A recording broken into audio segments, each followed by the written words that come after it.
காயத்ரி சொல்றாங்க, சித்ரா நான் என்ன பேசுறேன், நீ என்ன பேசிக்கிட்டு இருக்க? சூர்யா சொல்றாரு, தயவு செய்து எல்லாரும் அமைதியா இருக்கீங்களா? கொஞ்ச நேரம் தாத்தாவையும் பாட்டியையும் நிம்மதியா விடுங்க. காயத்ரி சொல்றாங்க, நான் சொல்றது தப்பாதான் எல்லாருக்கும் தெரியும். நான் என்ன சொல்ல வரேன்னு தயவு செய்து எல்லாரும் என் இடத்துல இருந்து யோசிச்சு பாருங்க. அழகி இன்னமும் இந்த வீட்டுல இருக்க வேணாம். அதுதான் நம்ம எல்லாருக்கும் நல்லது. தாத்தா சொல்றாங்க, காயத்ரி எல்லாருக்கும் நல்லதுன்னா அது யாருமா சொல்லு? விஜயும் அனாமிகா மாத்திரமா?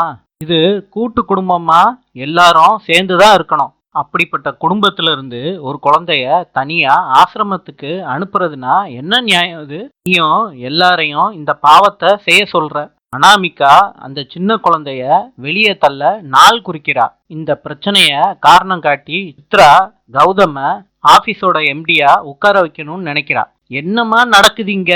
ஒருத்தருக்கு பிரச்சனை வந்த உடனே எல்லாரும் சுயநலமா யோசிக்கிறீங்களா?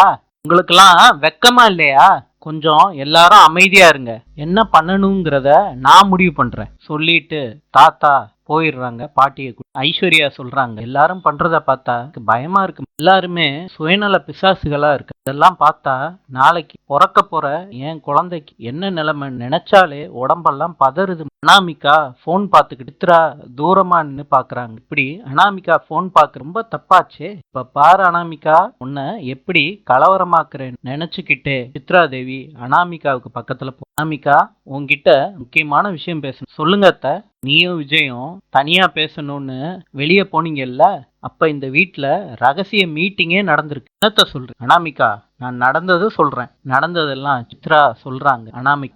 அனாமிகாவை ஏத்துக்கிட்டா நான் பொதுநலவாதி, ஏத்துக்கலாட்டி சுயநலவாதி. ஆக மொத்தத்துல என்னோட நலன் தான் எனக்கு ரொம்ப முக்கியம். இப்படி யாருன்னு தெரியாத குழந்தையெல்லாம் என்னால ஏத்துக்க முடியாது. அப்படின்னு சூழ்நிலை வந்துச்சுன்னா இந்த வீட்டை உண்டு இல்லைன்னு ஆக்கிட்டு தான் இந்த வீட்டை விட்டே கிளம்பு. சித்ரா சொல்றாங்க, என்ன அனாமிகா இந்த மாதிரி பேசுற? வீட்டுல இருக்கவங்க என்ன நினைக்கிறாங்கன்னு உனக்கு புரியுதா? இந்த வீட்டை விட்டு போனாலும் பரவாயில்ல, அழகிதான் இந்த வீட்டுல இருக்கணும்னு நினைக்கிறாங்க. எப்படிதான் அந்த குழந்தை எல்லாரையும் கைக்குள்ள போட்டுக்கிட்டு எனக்கு ஒண்ணுமே புரிய மாட்டேன். யாரு வேணாலும் சப்போர்ட் பண்ணலாம், அழகி இந்த வீட்டிலே இருக்க மாட்டா. நான் விஜய் கிட்ட சொன்னா மறுக்க மாட்டாரு. அனாமிகா, ஒருவேளை விஜய் மாட்டேன்னு சொல்லிட்டான்னா? அவன் மாட்டேன்னு சொல்ல மாட்டான். சொன்னான்னா எப்படி அனாமிகாவை அனுப்பி வைக்கிறதுன்னு எனக்கு நல்லா தெரியும் சொல்லிட்டு அனாமிகா போயிடுற. மகா ரூமுக்கு ஐஸ்வர்யா மகா, நீயும் சூர்யாவும் சேர்ந்து இருந்தா எனக்கு சந்தோஷமா இருக்கும்ல. அக்கா, எல்லாம் தெரிஞ்ச நீயே இந்த மாதிரிலாம் பேசக்கூடாதுக்கா. அக்கா, நீ என்னோட இடத்துல இருந்தா மன்னிப்பியாக்கா? உங்களுக்கு எனக்கு ஒரு நியாயமாக்கா சொல்லிட்டு மகா வேகமா போனை லைன்லயே வச்சு ஐஸ்வர்யா பேசியிருக்காங்க. மகா போனதுக்கு அப்புறம் சூர்யா கிட்ட ஐஸ்வர்யா சொல்றாங்க, எல்லா விஷயத்தையும் போன்லயே கேட்டீங்களா? முடியும் மகா, நான் பேசினா கோவப்படவே மாட்டா. ஃபர்ஸ்ட் டைம் என்னையவே பொழந்து கட்டுறா. அப்ப உங்களை என்ன பண்ணுவான்னு எனக்கே தெரியல. ஐஸ்வர்யா, நீ வேற என்ன பயமுறுத்தாத. சரி ஐஸ்வர்யா, இனிமேட்டு விதி விட்ட வழி நான் பாத்துக்கிறேன். சாரி சூர்யா, இதுக்கு மேல பேச முடியாது. பேசிட்டு போனை வச்சிடுறாங்க. ராஜலட்சுமி சொல்றாங்க மகா கிட்ட, எங்க போய் காஃபி குடிச்சாலும் மகா காஃபி வருமா? அத்தை, இதுக்கு வேற என்னமாச்சும் வேணுமா? எனக்கு எதுவும் வேண்டாமா. மகா, ஒரு செகண்ட் உட்காரு. என்னத்த? சூர்யா விஷயமா உன்கிட்ட கொஞ்சம் பேசணும்னு நினைச்சேம்மா. நடந்த விஷயத்த உன்கிட்ட சொல்லாம மறைச்சது தப்புதான். அந்த சூழ்நிலையில ஏதோ ஒரு தப்ப பண்ணிட்டான். அட்லீஸ்ட் என்கிட்டயாவது இல்ல உன்கிட்டயாவது உண்மையை சொல்லியிருக்கலாம். சூர்யா மேல எந்த தப்பும் இல்லைன்னு தெரிஞ்சதுக்கு அப்புறம் நான் ரொம்ப சந்தோஷப்பட்டேன். உன்னைய நினைச்சு ரொம்ப கவலைப்பட்டேன். இந்த விஷயத்துல எல்லாரையும் விட நீ தான் அதிகமா பாதிக்கப்பட்டிருக்கன்னு நல்லா புரியுது மகா. இதுல விஜய் பாதிக்கப்பட்டிருக்கிறது ரொம்ப அப்செட்டா தான் இருக்கு. நீயும் விஜயும் எவ்வளவோ பிரச்சனையில இருந்து கடந்து வந்திருக்கு. நானே பல சந்தர்ப்பத்துல உங்க மேல கோவப்பட்டு, சூர்யா அவன் பண்ணின தப்ப உணர்ந்துட்டாம மன்னிப்பு வேற கேட்டான். நீயும் மன்னிச்சிரு மகா.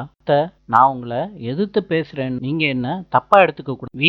நான் ஐஸ்வர்யாவுக்காண்டி மறைச்சு பேச எல்லாரும் என்னைய சொன்னீங்க. இப்ப கூட ஐஸ்வர்யாவோட உயிரை காப்பாத்த தான் அப்படி பண்ணு. இந்த விஷயம் வீட்டுல இருக்கவங்க எல்லாருக்கும் தெரிய வந்தப்போ சூர்யா நீங்க என்னைய பெரிய குற்றவாளியாச்சு நம்பிக்கை துரோகம் பண்ணிட்டதா நீங்க எல்லாரும் நினைச்சு மகா, அது இப்ப இருந்த சூழ்நிலை மத்த. அதுதான் நான் சொல்ல வர்றேன். இது என்னோட சூழ்நிலை. என் மனசு எப்ப மாறும்னுக்கே தெரியல. எனக்கு கொஞ்சம் டைம் கொடுங்க. சத்தியமா என் மனசு மாறுறது என் கையிலேயே இல்லை. இது சூர்யா கையில தான் இருக்கு. நான் வர்றேன் அத்தை. ஐஸ்வர்யா உட்கார்ந்துகிட்டு அப்ப கௌதம் சொல்றாங்க, என்ன ஐஸ்வர்யா, உன் முகமே சரியில்லை. ஏன் ஐஸ்வர்யா டயர்டா இருக்க?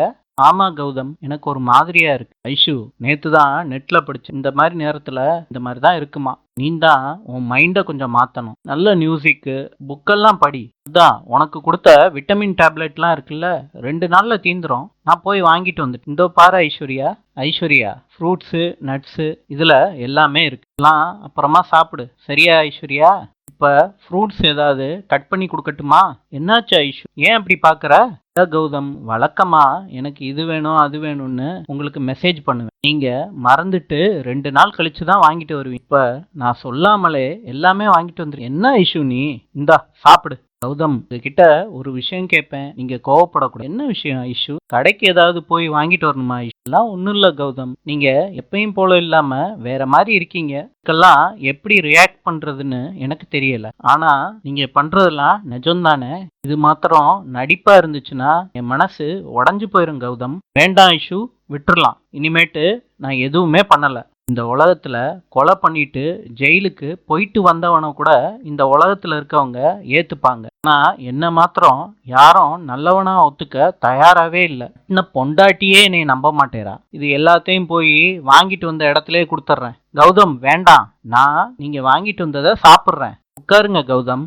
ஒருத்தனை பார்த்து ஏன் கெட்டவன் ஆயிட்டன்னு கேட்கலாம், ஆனா ஒருத்தனை பார்த்து ஏன் நல்லவன் ஆயிட்டன்னு எப்படி கேட்கறது?